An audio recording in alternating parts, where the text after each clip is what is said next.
for this assignment, we're going to be doing a video like what you're looking at right now, a video of a drawing being done from above.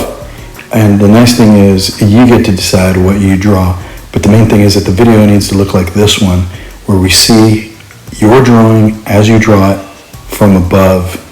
So you get to pick your drawing. The tricky thing is setting up your camera.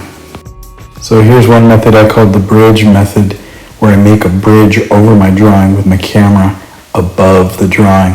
If you look carefully, you see that I duct taped my phone onto a ruler, and the ruler is set up on 2 milk crates so that I can video my drawing underneath. And that works pretty good, and I still do that from time to time.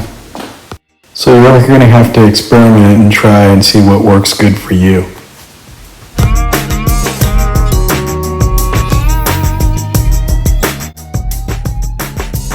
So again, the main thing is you have to film from above. So if you need to use boxes or bricks or tape or whatever you have to do. If you have a tripod, you could try doing that.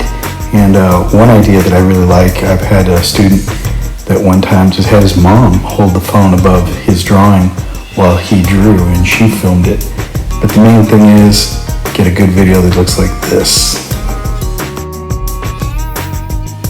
Here's another sample of somebody else doing a video from above as they draw.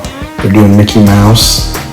Again, camera's at a good distance, so it's close to the drawing, but not too close, and you have good lighting.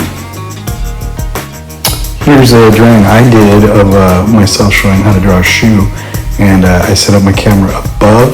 You'll notice this is a time-lapse video, so I set the video on time-lapse so it's speeded up, which makes for a shorter video, and if you want to do that, you can do that.